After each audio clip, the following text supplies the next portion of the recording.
Okay, let's welcome back Coach Nick Davis. He is now the head coach at Ottawa University. I have not spoken to him since he was at Rose-Hulman. You were DC way back when, but now you're the big time head coach at NAIA school. Coach, welcome back. Thanks for having me. Yeah, I think last time we got together was in the spring after COVID. Oh, what a horrible time. What a horrible time that was. Uh had to do all three sports in a 6 month period. It made you better. Well, we had football in that spring and then we had football in the fall. So it never stopped. I called football plays during basketball practice in the summer. I think I was so uh, ass backwards, but I was coaching at three different high schools, so that probably didn't help either. Yeah, did you ever show up at the wrong high school? I did not because one is by where I live, so I knew if I was coming that way, it was either I'm going home or I'm going to practice. Uh, the other one I drive by to get home, so I'm like, okay, I'm either going home or I got to swing off this exit and get up into this school, and another one I worked at, so it was like I'm here anyway. Never Did had to any worry of about that. them play each other? We finally did. It was baseball. I coached baseball at York. They had to play Addison in baseball, and I was freshman. And they were like, "Hey, you have to go to Addison to play Addison." I said, "Oh, I do. Can I just be sick that day and not go?" But we went there. Parents gave me a hard time, but it was all in good fun. They were like, "Why are you wearing green?" And I'm like, "Yeah, I know. Why don't you coach baseball here?" And I said, "Well, there was no stipend. You got to pay me." And then they all understood. They're like, "Oh, okay." Then it didn't help that we won either, but it was 14-0. Sorry, but that was the only time. It was very awkward for me. Yeah, no, I could see that. I could see it too, like from at least football, like, oh, this guy is here to spy or whatever and get our secrets. That's the great thing about York. The head football coach at York is friends with our head coach, and then I'm friends with him. So when he sees me, we just talk. Um, if he listens to this, I don't really care. We were talking. He was like, "Well, what's your numbers like?" And I told him, and I said, "What's your numbers like?" And he goes, "Ugh, I'm gonna have like 220 kids show up." And I said, "Your problems are not my problems." And he's like, "I don't have enough helmets or shoulder pads." And I said, "Again, your problems are not my problems." I was like, if you want to cut some kids, send them on up north to my school about 10 minutes and they'll get some playing time for sure." But yeah, he had 220 kids show up. Well, yeah, we'll sell you some shoulder pads and helmets. Oh, we could do that too. Like, hey, we got extra helmets, shoulder pads, we'll charge. That's the other thing. Like, I can't remember at Charleston if you guys had to pay like an athletic fee. Addison doesn't have to. So we take care of it all. And My senior year, I think they did. It was like $90 or something. yeah, where I coach basketball at, it's like $250 a sport. I think at York it's the same thing. I think York's 300. And at Addison they pay nothing. Like they just show up, here's your stuff, and we've got to fundraise for it all, and it's a pain in the ass to fundraise. Oh, I know all about it. Um, but is this year two or three for you? This will be my second year as the head coach, year three back at Ottawa. I was a graduate assistant for 2 seasons in 2010 and 11 before I spent 10 years at Rose-Hulman. Okay, so what kind of made you go from Rose-Hulman to Ottawa? Was it just to be a head coach, or was it that since you've already been there, you kind of knew what was going on? Yeah, their defensive coordinator kind of left in the middle of the summer, and Coach Kessinger, the same head coach who hired me for my first job, reached out, and Julian Mendez, who I was a graduate assistant, was the offensive coordinator here at the time, reached out, and like any good husband, happy wife, happy life. Heather, would you be interested in going out to Kansas? So we came out and checked it out, and we knew Coach Kessinger wasn't going to be the head coach much longer in terms of he had a plan of retiring. I just didn't know I was going to come back in August and he was going to retire in November, kind of like it happened. So Uh-huh. knew there was a chance. Also knew there was a chance of us coming here, him retire, and our athletic department deciding that they wanted to go a different direction too, which is understandable. So it was a big roll the dice, but my wife was excited. We live in the Kansas City suburbs, So a little different than Terre Haute, Indiana, which really isn't around too much. Not that I didn't mind Terre Haute, but there's a lot more things in terms of our family and Uh-huh. in terms of job opportunities for my wife up here or out here, because we're near a huge metro. Uh-huh.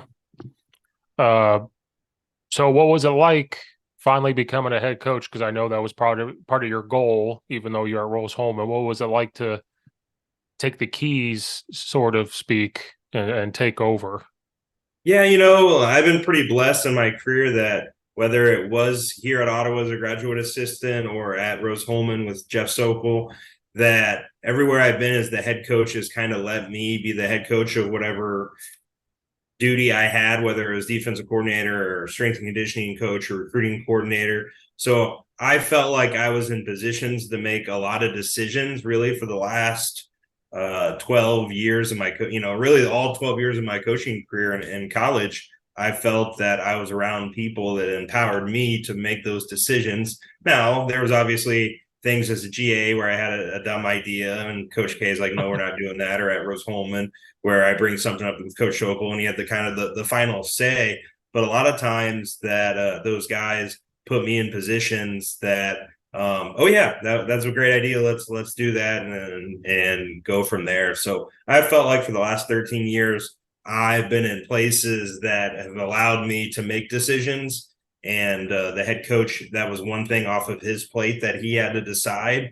And because I worked hard, and I guess they were good suggestions that we ran with them, but we didn't always run with them. So now I'm in that boat of, hey, can I get some good assistance to have some good suggestions so I'm not having to do everything. So I think it felt good. Obviously, you strive towards a goal, but at the end of the day, I just want to be a really good football coach and a mentor for young men. So whether I'm the head coach or defensive coordinator or the equipment guy, I just want to be around a good program that supports us and around good young men. Was there a big change going back from Division III to NAIA? Because now you're not under the NCAA rules, and there's a little change there. Yeah, there's in terms of I've always talked about the NAIA level, like and really it's at every level in my mind is at the FCS level. There's FBS players playing at the FCS level, just it's not the whole team. And Uh-huh. at the Division II level, there's FBS and FCS players playing at the Division II level. It's just not the whole team. And at Uh-huh. the Division III level, there's scholarship football players playing at the Division III level. There's just not as many of them. And same thing with NAIA. There's a mixture in my mind of a talent standpoint of, hey, you got Division II football players that were diamonds in the rough that didn't get found, and you have Division III football players. And you'll have bounce backs, and now with the transfer portal, you get all sorts of different stuff. It's just you're not as deep Uh-huh. as you go down levels. And then in terms of NCAA versus NAIA, we still follow the same game day rules. The recruiting is a lot less. You don't have to think like, okay, can I message this kid right now? Can I do that? It's Uh-huh. junior year. What date is this? Can I go to his high school and talk to him, or do I have to bump? At the NAIA level, it's hey, I want to go to this kid's high school. I want to talk to him. So there's a lot less recruiting rules, which means there's a lot less recruiting violations, and we kind of just govern ourselves. So I think of that as less of a headache. Like I don't have to fill out all these reports and different stuff on official visits, and so that's a pretty nice aspect of it. Do you have to deal with the transfer portal as much? Or Yeah, so we just passed the rule at our level. So NCAA schools used to be able to go to my website, click on our All American, and call him and not need permission. They Mhm. needed permission. Say Illinois was like, okay, Yeah. this kid's an All American. Coach Bielma could call my kid right now and get him. He couldn't call Michigan. He couldn't call Rose Holman. That kid at Rose Holman, but they could. And there again, there's not a whole bunch of Big Ten football players roaming around in the NAIA, but I think what people were doing is, oh, here's all the All Americans in the NAIA. Let's contact them and see if they're interested in playing at a higher level. Vice versa, we weren't until the summer allowed to do that to NCAA athletes. So now we can do the same to NCAA athletes. So it's really the wild, wild west. But I think it hurts our kids because say a kid wanted to leave Ottawa. Well, he has to go on social media and just pump himself because there's not an NAIA transfer portal. The Right. NAIA athletes can't get into the NCAA transfer portal. So, and I do think the transfer portal is good because it gives an opportunity and stuff. I wish there was more information in there. Yeah.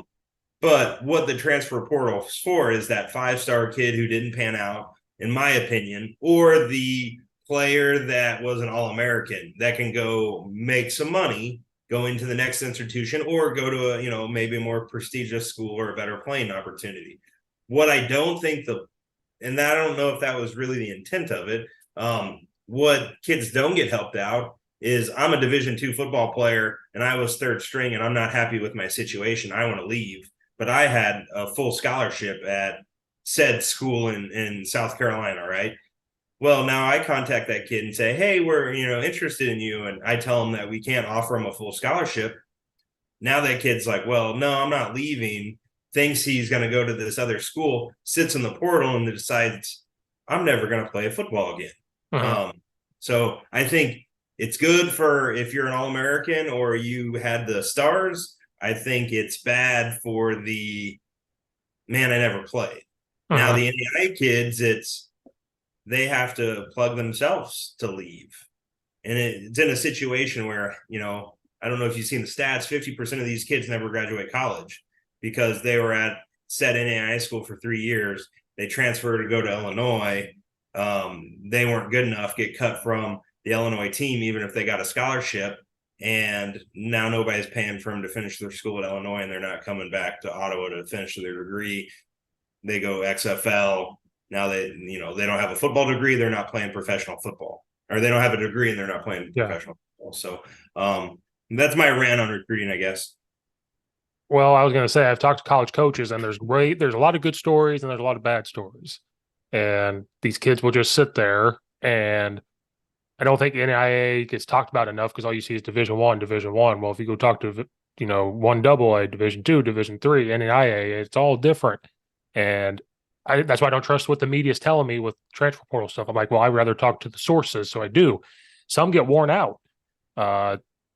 Coach at Akron, the O-line coach, they got 4 transfers in, and he's like, I was never more exhausted than this recruiting cycle because trying to keep them, trying to make sure they don't leave, and then when they do leave, then I got to replace them, and then you're looking at high school, you're looking at the transfer portal, and then now you got to coach them because they're getting a guy from this said school that played a pro style, but we're a spread up tempo doing this. Can they do this? And so they're worn out, like they're getting a little bit worn out from all of this stuff that's going on.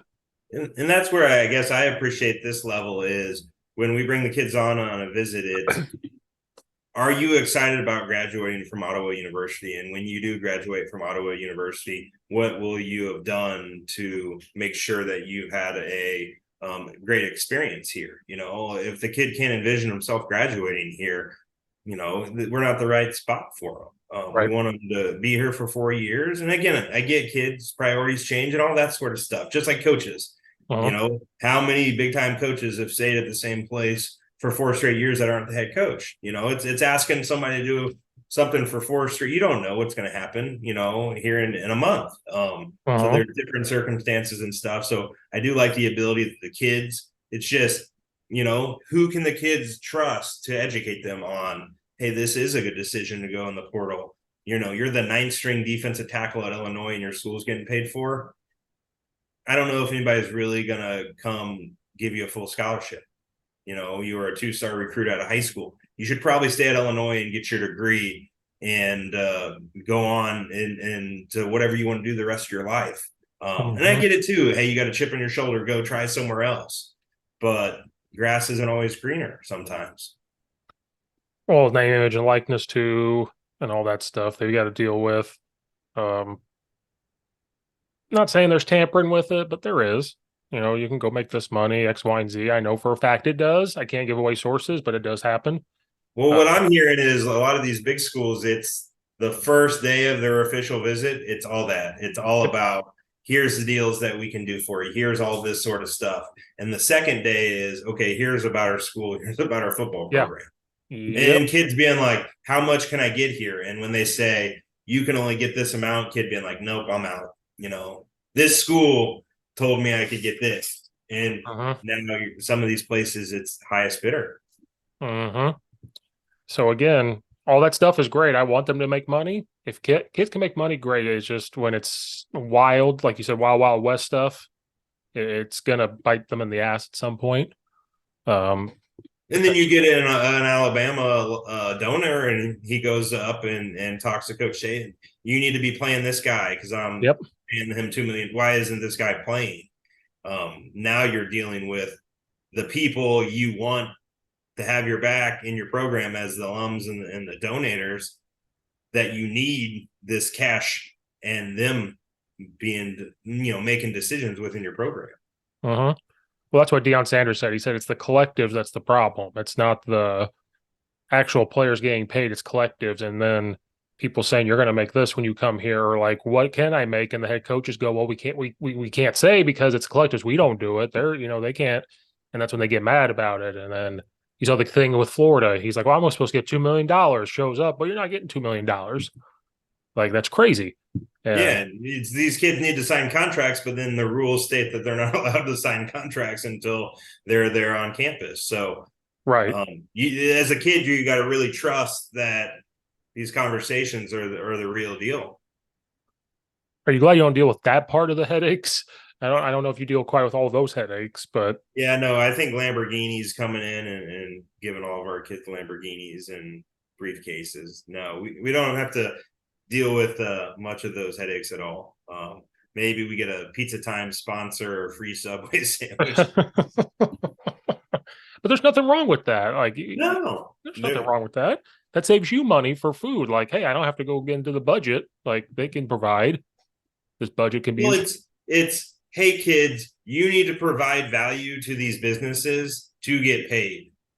So if you're not playing and you don't provide any social media value, you shouldn't get paid. So all the kids on my team that think they should be just getting checks, what are you getting checks for? You have no followers on social media. What business wants to have you?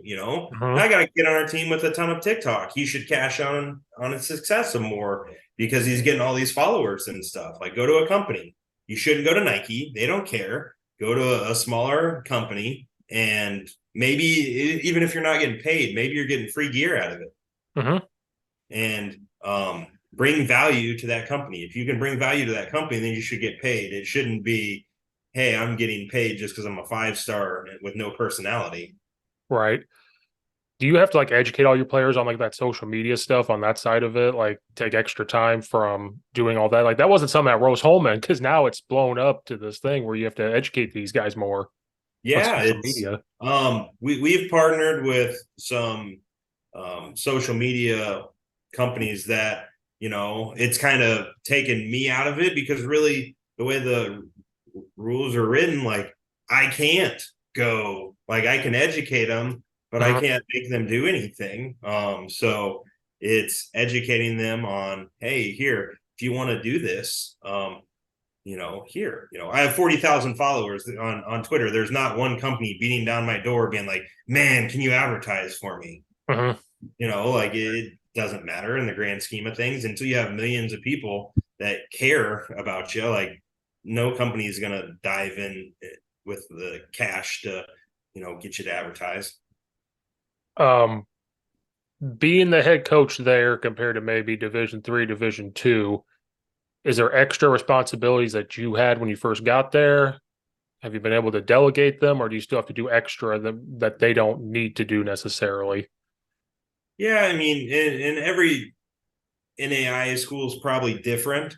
I would say our setup here is very similar to the setup at Rose-Hulman in terms of staff structure.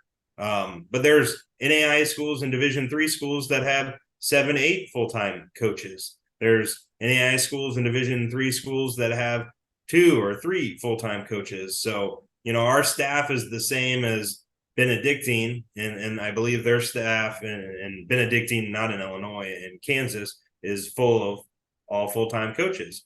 Our Mhm. staff has the same number of coaches, just half of them are full-time coaches and half of them are graduate assistants. So it's a kind of tough question because there's Division II staffs that have 14 full-time coaches, and there's Division II staffs that have 4 full-time coaches. So every area is unique. Generally, you'll find the teams that the conferences that send teams to the playoffs and deeper runs, those staffs are generally have better resources than other schools. But heck, there's a Division III school that is just the head coach is the only full-time employee, and all of the other coaches are part-time employees. Mhm. I know some NAIA where they teach high school. They're high school teachers, and then they go and coach football. Um, up here,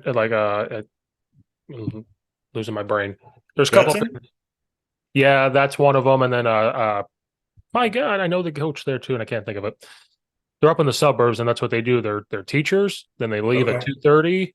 They get to practice by 3:30, and they either do it for free or they get gear, and they're coaching college ball, or they get a stipend, kind of like a high school, and it's Yeah. not very I much, think but St. Francis and yes, St. Xavier have yes, some guys that are, yeah, yeah. it's a better deal for them to be a full-time high school teacher and make a few extra dollars being a college football coach. So, And like the wide receiver coach at St. Yes, yeah, you said St. Francis and Juliet.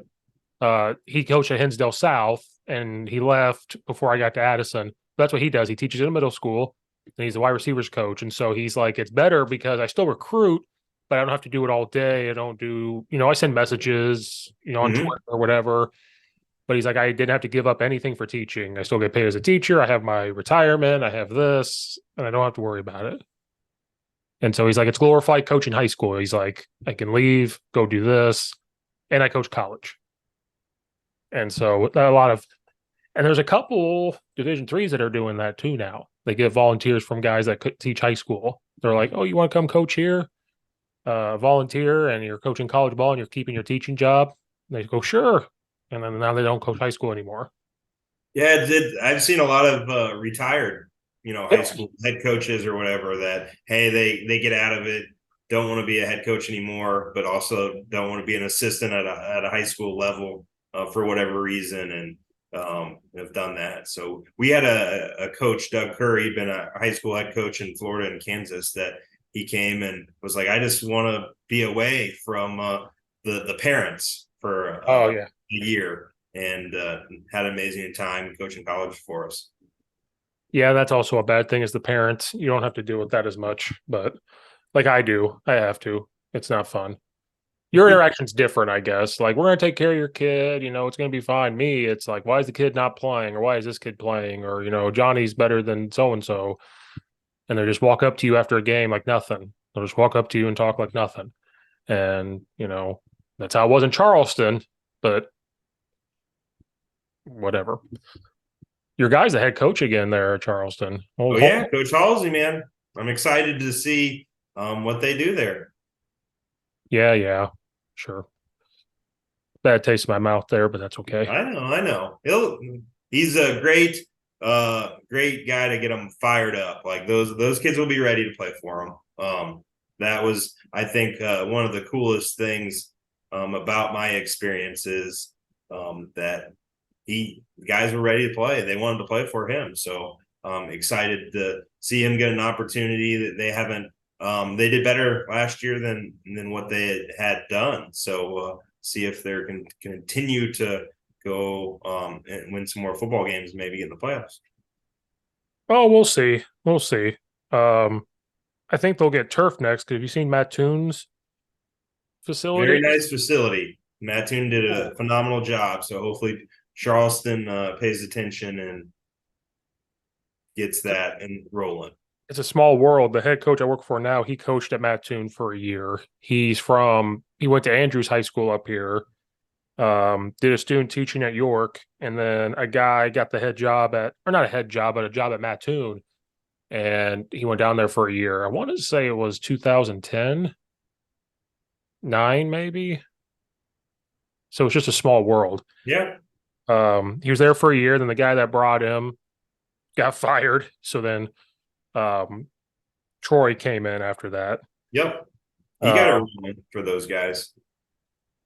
he loved Mattoon. He wants to move back there, but his wife doesn't want to live there because he's a head coach that if he could live in the cabin with no electronics, he would live in a cabin in the woods with nothing. So that's why he loved Mattoon. He loved that whole area. He was like, my rent was $400 and you could, you know, do whatever you wanted. So it was just a small world. Uh Now he lives in Lockport, so it's just a completely different world. And then he drives to Addison, which is like 40 minutes every day. But um what was I going to ask you? So you came in. Everything's Oh, go ahead. I was going to say everything's 45-minute drive in Chicago.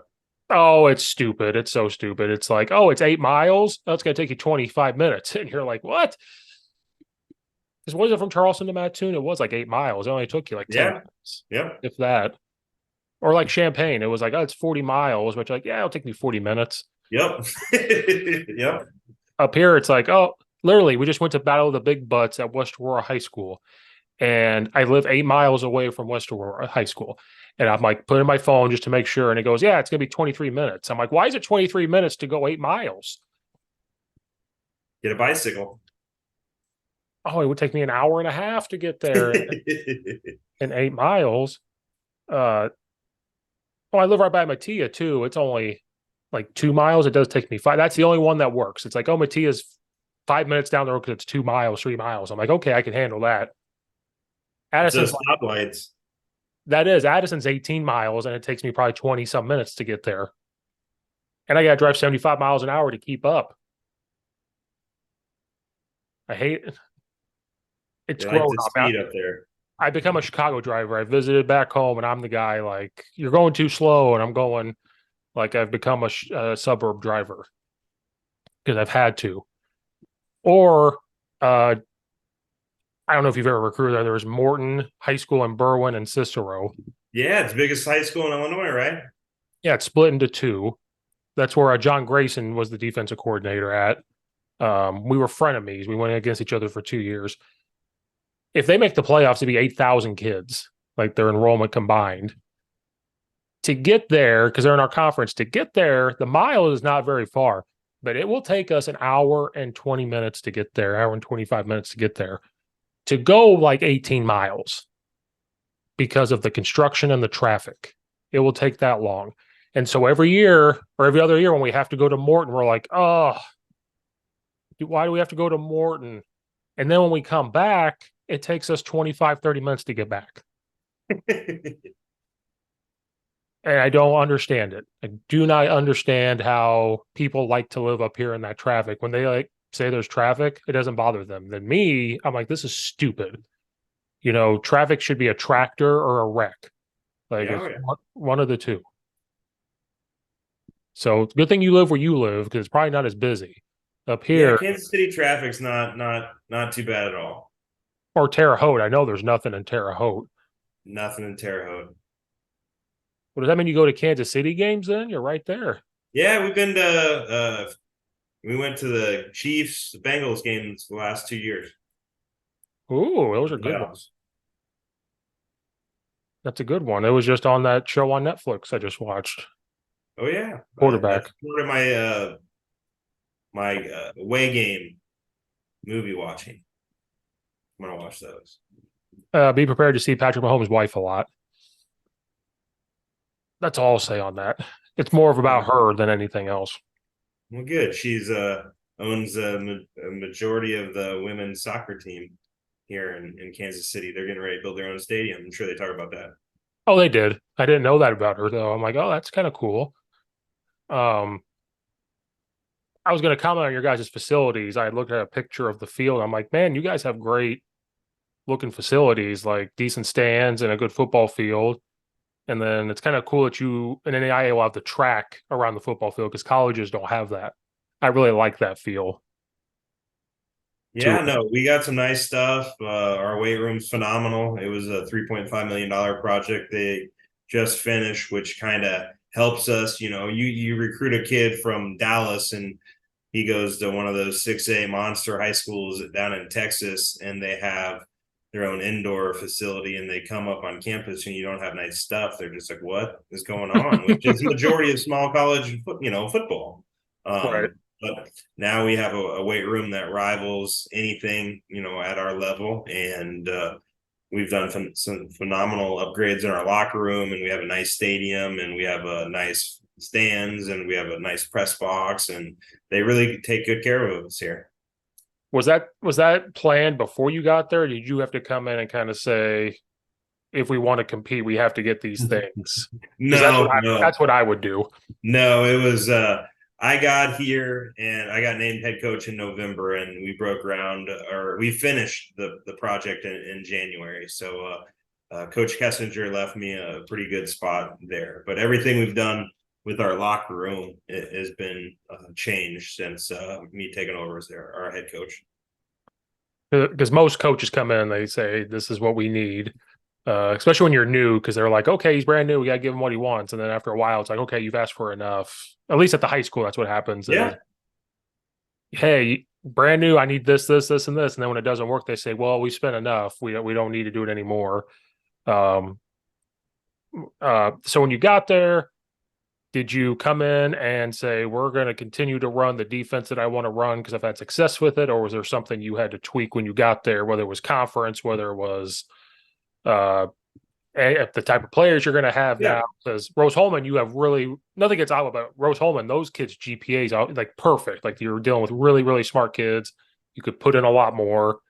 And then did you have to step back and say, I can't be the DC, I kind of have to be the head coach? Or do you still get involved and call it? So first year I came in to be the DC, and we really continued to do the same things that we were doing at Rose-Hulman. And I got here July 4th.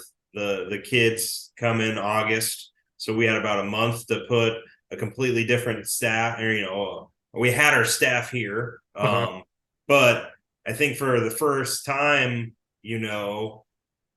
we were breaking in new coaches and new freshmen with a system.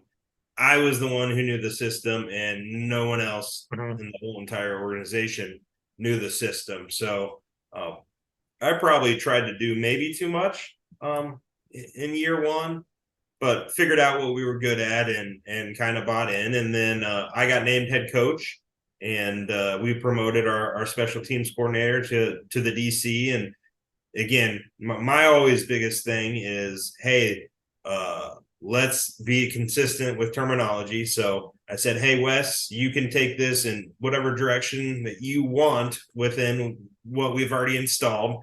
And then he took a Division II job, and we brought in Dante Barti, same thing. Like his philosophy and mine are similar, but different. He's more of a too high bracket guy, and I'm more of a cover one or Ripley's match guy. So we had all those tools. He was allowed to, use the tools that we had and create new tools if he needed it. And so our defense looked a little different. And then I had to go actually on the offense side of football and coach our running backs as my first year as the head coach, just because of some staffing stuff. And then currently we are our OC left for a different job in April. So we promoted an offensive coordinator, and we are now in the process of building an offensive system. So whether I'm coaching offense or defense, or we get a new offensive coordinator, that our system of our program are consistent. Because we brought in Blake Mudd as our defense coordinator. Now everyone in our program knew our defense other than Blake, and I would rather have Blake adapt to it. So and he's excited about it. Like, same philosophy as me, he'll learn it, and now every kid in our program that was a returner is going to know what we're doing. And that's kind of what we are trying to build consistency on offense now. So if Coach Anderson goes and gets some sweet job down the road, the new guy comes in and we'll plug and play with what we're trying to do offensively. And then have enough tools within your offense and defense that we could be 4 down one year on defense. We could be 3 down on one defense. We could be 12 personnel on offense one year. We could be 10 personnel because the systems allowed for that, and we're not completely overhauling things. Yeah, that's kind of where we're in a situation where a quarterback's not coming back as a senior.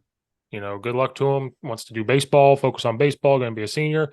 Now we're scrambling because we were going to be the spread team with him. He could sling it around. I mean, he's 6'3", 210 pounds. Like, he put on a lot of muscle. He was 185 last year and that put all his muscle. Now we may have to be a 21 personnel team and say, hey, we got to be able to run the ball now because we don't have the guy to sling it around because we don't know who our quarterback's going to be. We got 2 sophomores to pick from, but we don't want to play them. And now we got to keep everything the same. Like, were they as freshmen coming into sophomore year or their junior year? Make sure the words are the same. Everything is, they get plugged in, even though we might go 21 personnel. Like, hey, nothing really changes. You just we're a little bit tighter now. We're not spread. And like you said, plug and play type of thing. And that's kind of what we're fighting right now. Especially when you have a plan. We all know what happens to plans. They're thrown out the window. Well, I think if you look probably at the Illinois high school level or colleges, it's, Alabama is always competing, but they haven't had the same offense and defensive coordinator over the last few years. They're always somebody's leaving, but hey, the terminology stays the same. They may bring in a new OC that runs, a few different things, but if Saban goes in the office and says, hey, I want to run this, then that guy knows, hey, yeah, all right, we'll run, more power, even though the last school they didn't call it power. But it's what the program is all, everything should be built on the program, not, hey, this guy's got this phenomenal offense. Well, if they're a good offense or defensive coordinator, they can come in and do what the head coach is trying to design. And because ultimately he's got the best vision of, okay, this is what our personnel on offense and defense is, and this is what I think. Wise person told me, if you're going to be the head coach, you better make sure that you're doing on offense and defense and special teams what you want to do, not what the OC or the DC wants to do, because ultimately at the end of the year, if they're not successful, it's on me, not them.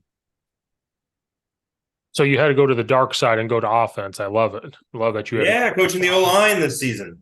Ooh, yeah, there we go. Back to the roots there a little bit. Yeah, pretty excited. I've now coached everything other than quarterbacks, really. It's boring. Don't do it. It's really boring. It's fun in the moment when you're coaching in the game, but to watch them throw a ball forever is like, this is boring. This sucks. I did it for 2 years at Charleston. The second year I got bored and I'm like, hey, you guys go over there and throw. I'm going to go down with the linebackers and watch, or I'm going to go with the O-line and watch because this is boring. You guys don't hit or do anything at all. But I took a different approach this year for O-line. We're not going to hit that much in practice. It's a different approach. Good. Drinking the Kool-Aid from Tony Holler, feed the cats thing. I'm like, I can't let them hit no more. They're going to hit once in a while, but like less reps. And we had a joint practice with Mattia when we did that. And I will say this, we didn't move people as much as I wanted, but we were hitting them. And I'm like, maybe there is something to this where we're hitting bags or something instead of just hitting each other. That's my new take on O-line, because I'm like, you guys got to be fresh. There's more mental reps than there is physical reps. That's my new approach. Yeah, I think there's something definitely to that. There's obviously the physicality in the game, and you gotta, if you're not physical, you gotta do something to get to that point. But I think all that all that theology of the feed the cats is good stuff. Like, less is more sometimes. Yeah, I'm trying to get the whole team to buy in, and our head coach is a little bit, but he's also uncomfortable with some of it because he played linebacker in college. He played at North Central, so his mindset's a little different of like, we need to hit a lot. And he's slowly getting there. It's just, he's still a meathead, so he is like, just hit him, just move him. And I got to be the one to reel him back in and be like, well, hold on a second. They're not you. These kids are not you that played at North Central where they dominate everybody. We're dealing with high school kids that just cannot dominate people, or we're dealing with kids that are just trying to figure out their way in the world. We're still dealing with COVID kids. That's what I call them. Like I had a 6'6" 285-pound lineman last year as a freshman. I got really excited, and I was like, I know some college coaches. Like, if I can get him right, blah, blah, I can tell anybody. And then he fails classes and takes summer school and all that stuff. And you're like, well, never mind. Like, it's not going to be worth your guys' time. Like, I would never send him to you. Like, hey, don't even do it. And that's the other battle we face, is that these kids don't understand what college recruiting is like for baseball, basketball, or football. And they just think that, oh, they can just skate by freshman, sophomore year, and then their junior, senior year, get the good grades. They're like, well, no, by that time, like, it's going to be really too late for recruiting. And then you're going to lose out on money too, because like maybe Ottawa, I have no idea. Let's say we can offer you a partial scholarship. And if they're smart and they get academic scholarships, it helps ease the burden there. And that's why I try to tell them, like, full ride scholarships are not what everything is made out to be. It's not everywhere. Like, especially baseball and stuff, like, you're going to get partial. There's no full rides, U of I, Alabama, and all of them. You start getting everywhere else, they don't realize how little full ride scholarships there is out there. Baseball's a tough sledding. Well, the way NAIA is, sometimes NAIA schools have better scholarships for baseball. The way our school works, it's kind of an average system. So they could bring in a full ride guy if they bring in, 4 guys that aren't full ride that balance out, their end of the book scholarship. And then they got to figure out within their scholarship ranges how many kids they can play. But you could get a better deal to come here than you could to go be the 40th guy at LSU. Okay. Is that how it works for football too, or is that different? Well, football's all, at the Division I level is all free, so Yeah. it wouldn't be. But if it was like nickel and diamond at the football level, then yeah. And who knows the flood rates? They may say, hey, you got 85 scholarships, so you can break it up however you want over your 85 scholarships now. Go instead of, hey, here's your 85 scholarships, and now you got to bring on 40 walk-ons.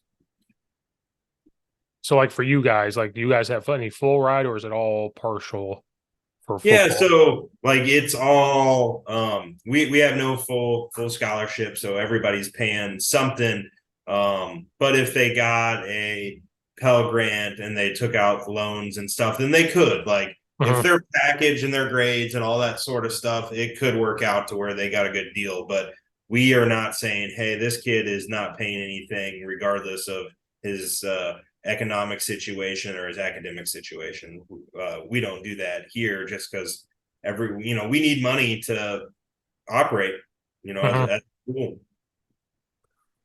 Are you going to feel overwhelmed at doing O-line and try to be the head coach, or are you going to find it more fun to I'm excited about it. Like, right now don't feel overwhelmed, because I do think as the head coach, you got to set the culture of your team. And if your O-line has a great culture, I think that's contagious, at least offensively.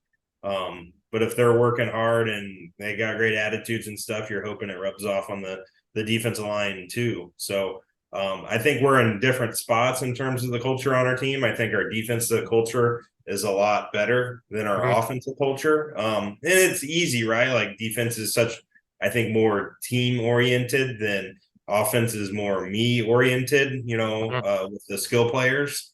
So I'm excited about just being in the room with those guys and getting them bought in and playing fast and violent. It is the best team meeting room in all of football, in my opinion, but that's just me, because I've coached O-line. It's the best because you're going to find your own terminology with those guys better than anybody else. It's more fun, but it's the hardest one because there's all moving pieces that have to fit together, and you have to watch all the footwork, and you've got to, like, where's your eyes, where's your hands, where's this, where's that, like, and then it's got to look good in unison. One guy doesn't do their job, it's noticeable. Yeah. The other position, a wide receiver can run the wrong route, but if he doesn't even throw it that way, you don't even pay attention. You're like, well, he threw it to this guy. On defense, if a guy gets blocked, another guy's free and comes, makes a tackle or does whatever, you're like, well, that guy, whatever. O-line, one guy doesn't do the job, it gets blown up. And that's why it's the hardest one. Yeah, no, that's what I think I'm most excited about. It's like, okay, if I'm a good football coach, I need to be able to get all 5 of these guys doing the right thing as many snaps as possible. And if I'm not a good football coach, then it won't happen. So that's kind of excites me of how good can I get these guys will, I think, determine how good of a coach that I can be. Um, I think you answered this and I forgot. You just let your OC, like I said, it's your system. Your OC and DC just kind of do their own thing, right? You're just kind of like, hey, you guys got this. I'm going to sit in the meeting to make sure everything's going well, but you guys do your own thing. Because Yeah, it's, hey Blake, you here's our defensive structure. There's obviously things that I like, but yeah, you run with it, and I'm not going to be on third and down belittling him because he made the wrong call that I wouldn't have made. Like, give him the resources to be successful, help him out, but he's got to call the game the way he needs to. And same thing with our, I'll probably have a little bit more input because I'm coaching offense, but really it's going to be a collaborative effort during the week with our OC of, okay, here's the game plan. He's going to rely a lot on me from the run game standpoint. And because he's coaching our quarterbacks and wide receivers, that he's going to have to do a big chunk of the pass game and the RPO thing and come together. And then on game day, I'm a resource. If he needs help, I'm here. If we're scoring 90 points a game, man, then he's doing a hell of a job, and it's nothing about me. It's those guys. I was to say, I think that helps them become better coaches if you're not looking over their shoulder all the time, making sure it's right. Like they're just plugged in and you guys talk about it. I think that helps them because then, like you said, they'll get a bigger job. And that's kind of what it's about. They're not handcuffed. They're just kind of plugged in and said, okay, here's what you can do. Go have fun with it and do what you think is right. And then if it's not working, we'll discuss it and figure it out from there. Yeah, no, I think just giving them the tools to be successful is the biggest stuff. And ultimately, at the end of the day, it's the tools I want them to use to be successful. So if they're not successful, I need to reevaluate what we're trying to do offense, defensively, and special teams, because it's ultimately the things that I want to get accomplished. There's that word that gets thrown around a lot called culture, and I fell into it during COVID. And then this year I realized, well, that word, what does that actually mean? So that's been what I've talked to people about. I'm like, I don't even call it culture anymore because you hear on ESPN all the time, their culture's not right. I'm like, well, do you know what culture even means? Like, what the hell does that mean? And so when you took over as head coach, you had an idea of the school already. What was like, okay, you could call it culture if you want. I don't even know. Like, what's the standard? Like, you can't, like, when you took over, like, okay, here's my standard and here's what it has to be at Ottawa. Like, what was the first couple steps? Yeah, like I talked to everybody on the team, all the players returning, and asked them what we were best at, and everyone thought it was family atmosphere and what we thought we could do better, and it was holding people accountable, not necessarily the coaches, but the players, holding the players accountable. And then they thought the one thing that was lacking was the mindset of, hey, when we go down, there were several opportunities my first year as DC where we're beating Kansas Wesleyan, who was a top 10 team in the country at halftime, and they come out and scored 2 straight touchdowns. There was that mindset of, oh, this is over. You know what I mean? Not, okay, we can come back and take the lead. So I think that's the toughest one, because until you're successful, it's hard to think that you can be successful until you see it. So that's the toughest one. And so we wanted to strengthen the family atmosphere and our program that Coach Kessinger, created. We wanted the players, so we started tracking everything in terms of the accountability and then the mindset, and so that's where we've started. And it's always a challenging thing, because once you think you have it figured out, then you add new people to your organization, whether they're coaches or players, and ultimately everyone drinks the Kool-Aid if you're 10-0, and no one drinks the Kool-Aid if you're 0-10. So you have to see, those kids have to see success. We went 2-8 last year. I thought we got better in terms of culture throughout the year, and I thought we got better as a football program.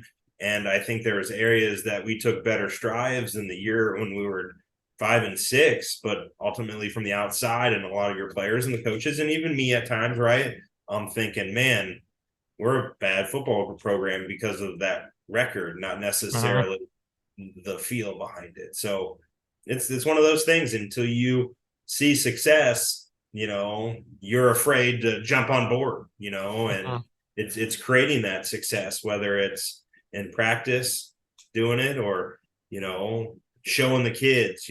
Biggest thing we would show is, hey, we lost a football game to a really good football team, and I'd show if two of these plays on offense went different, if we would have executed, it had nothing to do with the defense, and we would have executed two plays on defense, and we would have executed two plays on offense when we had a chance. That's 6 plays in a game, and those 6 plays could have been the difference between winning and losing. And I'm a huge efficiency guy, and we go through the efficiency. When I've been a defensive coordinator and our defenses have been over 60% efficient within a game, didn't even matter what the offense did. We were like 22-3 in my career as a defense coordinator. When we were 55% efficient, our win-loss record was different. When we were 50 or under percent efficient, we were a losing football team. So it all came down to being, efficient. And if you're 1 yard better on offense and 1 better yard on defense from the previous season, you can go from 2-8 to 8-2 by a yard a play, and being efficient.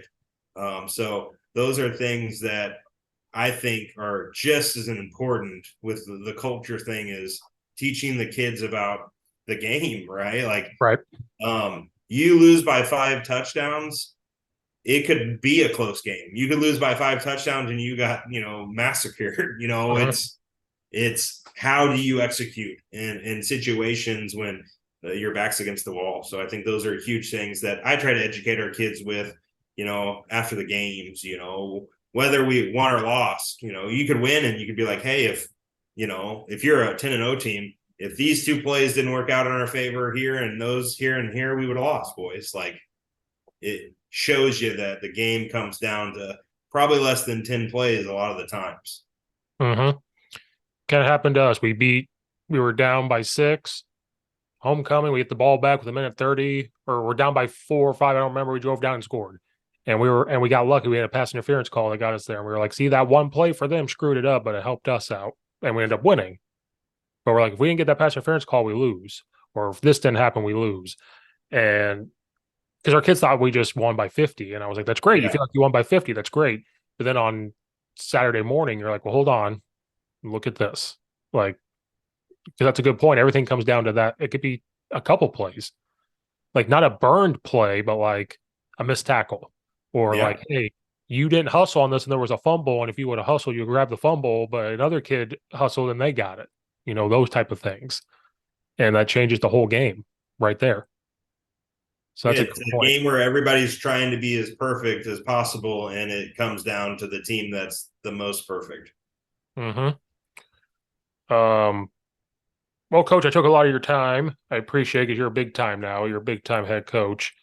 Good luck, because I was looking at your guys' schedule. You guys have a tough schedule in NAIA. That's a tough, because I recognize some of those guys. Yeah, no, we our league is growing. We'll play potentially 4 to 5 ranked or receiving of votes opponents within our conference. Our whole schedule is conference, so we go through 2 divisions. So we play the non-division of our conference that doesn't go towards our conference standings. The first 6 games of the year, we get a bye, and then we play the 5 teams on our division. And if we win our division, or whoever wins our division goes to the playoffs, whoever wins their division goes to the playoffs. The NAIA will have 20 playoff teams for the first time in NAIA history. So we'll for sure have 2 teams from our conference go to the playoffs, and potentially if a third team does well enough, they could be an at-large program in the NAIA playoffs next season. So a bunch of tough games, and I think the really cool part about it is every team in our league, Evangel joins this season, but before that, every team in our league in the last 20 years has won a conference championship. Wow. And the worst team last year in our league was a team in a 20-year span that won 15 conference championships, in the 70s and 80s. So it's super competitive out here. It's like, okay, and there's a lot of years that a team could be 4-6 and the next year go 10-0, or Uh-huh. something like that. Just hey, they went out and got the right transfer, or they got the right kid eligible, or they went out and just got good high school kids and build it from the ground up. Because Southwestern's was a top 25 team last year. When I coached here, they weren't the most successful program. Bethel was a top 25 team. When I first here was a GA, they weren't the most successful program. Kansas Wesleyan is a top 10 team in the country, and kind of the same thing. And now those are the three of the top dogs. Avila's another one of them. Like, there's not an easy week here in this conference. Yeah, I was looking, I recognize some of it. I'm like, man, that's a lot of really tough games, like back to back or within a close span of that. That's a lot. Yeah, we got Coach Harrison coming up week 2. I know you talk to him every once in a while.